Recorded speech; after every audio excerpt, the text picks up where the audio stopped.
तो आज हम पहुंचे हैं अलवर शहर के विवेकानंद नगर के अंदर, जहां पर आशा सहयोगिनियों द्वारा एक मीटिंग रखी गई थी और प्रशासन के सहयोग के लिए इस मीटिंग का आयोजन किया गया। जैसा कि हम आपको बता सकते हैं कि और अब इनसे हम बात करेंगे कि प्रशासन के सहयोग के लिए क्या करने वाले हैं। तो जैसा कि आप देख रहे हैं मेरे पीछे ये आशा बहनें जो हैं, इनसे हम बात करते हैं कि क्या इनकी आगे की रणनीति रहेगी। सर, क्या आचार संहिता लग गई, इसलिए हम धरने को स्थगित मतलब उसको समाप्त करते हैं, क्योंकि आचार संहिता में हमको कुछ करने नहीं देती सरकार। हमने धरना प्रदर्शन इसलिए समाप्त किया है क्योंकि आचार संहिता लग चुकी है, इसलिए इसमें हम कुछ नहीं कर सकते, सरकार भी हमारा साथ नहीं देगी, इसलिए हमने वो कर दिया है। तो हम आगे देखते हैं हमारा धरना और आगे आचार संहिता खत्म हो जाएगी, जैसे ही हमारा धरना प्रदर्शन आगे बढ़ाएंगे। हम बैठेंगे नहीं जब तक हमारी सरकार मांगे पूरी नहीं करती है और हम पे ध्यान नहीं देती है, तब तक हमारा धरना जारी रहेगा। और सभी बहनों से मैं ये कहती हूँ कि सब बहनें आशा सहयोगिनी एकता बनाए रखें। जब तक बच्चा रोता नहीं है तो माँ दूध नहीं पिलाती, वैसे ही सरकार के आगे तुम्हारी मांगों को लेकर आगे नहीं जाओगी तो बहनों तुम्हारा कुछ भी नहीं हो सकता। हम तो सहयोग तो ये जैसे आचार संहिता है, इसमें तो हम कुछ नहीं कर सकते, तो इसमें तो हम कुछ करेंगे तो हम ही गलत ठहरेंगे, तो इसलिए हम भी हमारे कानून से ही लड़ेंगे। यहाँ पर जो आपकी जिला अध्यक्ष थी, आपके साथ में जो कार्यकर्ता कार्य करने वाली थी, जो आपको इस मोर्चे के लिए धरने प्रदर्शन पर लेकर आई थी और जिन्होंने आपकी आवाज बुलंद करने का आपको वादा किया था, आज वो यहाँ पर नहीं है और मुझे पता लगा सोशल मीडिया के माध्यम से उन्होंने अपनी ज्वाइनिंग ले ली है। भैया कहीं पर ले लिए, कहीं पर नहीं ली, कुछ अफवाहें भी हैं, आशा आपस में कुछ अफवाहें भी फैला रही है। आशा पूनम जी को धमकी दे गई है। पूनम जी है जो बीच में हमारा साथ छोड़ के चले गई है, हम पूनम जी पे कोई विश्वास नहीं कर सकते। हमारे साथ में बीच में हमने धरना किया था, तो जब भी हमारे साथ में हमारी ये अध्यक्ष बनी थी, इन्होंने इसी प्रकार धोखा दिया था और आज हमने ये मुद्दा फिर उठाया है। हमको खड़े तो कर देते हैं और बीच में ये धोखा दे के चले जाते हैं। हमको ऐसे अध्यक्षों की कोई वे नहीं जरूरत नहीं है। हम हमारे दम पर लड़ेंगे, हमारे अध्यक्ष की कोई जरूरत नहीं है कि हम दोबारा कोई महिला को अध्यक्ष बनाएंगे। तो जैसा कि हमारे इनके साथ में इनका साथ दे रहे शुभम मीणा, हम उनसे बात करते हैं कि शुभम जी, आप एक सामाजिक कार्यकर्ता के रूप में इनके साथ में, इन बहनों के साथ में आप लगे हुए हैं, दिन रात मेहनत कर रहे हैं, धरना प्रदर्शन पे आप बैठे हुए हैं और हर संभव प्रयास कर रहे हैं, तो आप क्या कहना चाहेंगे इस बारे में? कि देखिए, मैं किसी के ऊपर व्यक्तिगत टिप्पणी नहीं करूंगा, लेकिन पूनम जी और राजवती दीदी जो थी, मैंने उनको हमेशा अपनी बहन माना है।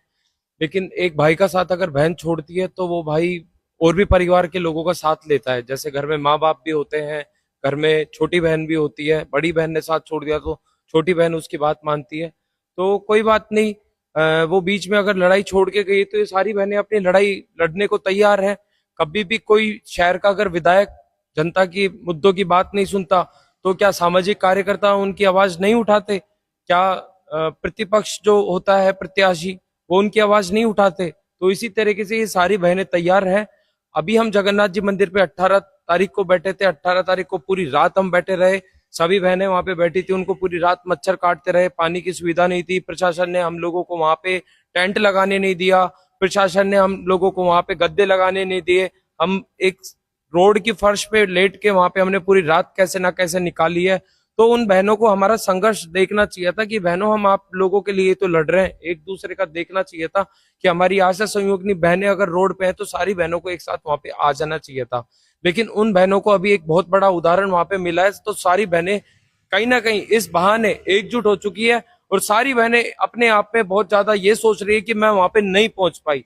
तो सारी बहनें आने वाले वक्त में इस प्रशासन से यही उम्मीद करता है कि वो हमें परमिशन देगा, क्योंकि हमारी परमिशन एंड टाइम पे इन लोगों ने कैंसिल कर दी। बड़े दुख के साथ कहना पड़ रहा है, हमारा अलवर का जिला प्रशासन हम लोगों को साथ नहीं दिया, लेकिन हम खुशी के साथ ये बताना चाहते हैं कि जिला प्रशासन का हम साथ देते हैं और हमने धरना प्रदर्शन कुछ समय के लिए स्थगित कर दिया है। तो इसका ये मतलब ना समझे कि हम लोग कमजोर है। हम आने वाले समय में और ज्यादा मजबूती से लड़ेंगे। जहां हमारे 300 लोग वहां पे इकट्ठा हुए थे, हम 3000 लोगों को वहां पे सितंबर के महीने में इकट्ठा करेंगे और ये सारी महिलाएं जो आप देख रहे हो, ये सारी की सारी रानी लक्ष्मीबाई की तरह जिस तरीके से अंग्रेजों से लड़ी थी, इस प्रशासन से और इस भजनलाल सरकार से लड़ेगी और अपनी मांगे मनवा के रहेगी। तो इस आचार संहिता के बीच में ये क्या महिलाएं सभी अपनी ज्वाइनिंग ले पाएंगी? देखिए, ये इनका व्यक्तिगत विषय है, क्योंकि मैं खुद आशा वर्कर नहीं हूँ, मैं एक इनका भाई हूँ, एक छोटा भाई कह लो। तो मैं इनसे कह रहा हूँ ये आपका व्यक्तिगत फैसला है। जो भी बहन ज्वाइनिंग लेना चाहती है, मेरा अगर आप इस पे सुझाव पूछेंगे तो ज्वाइनिंग ले, ना लेना चाहती है जो नहीं ले, क्योंकि ये लड़ाई अब 1-2 दिन की नहीं है।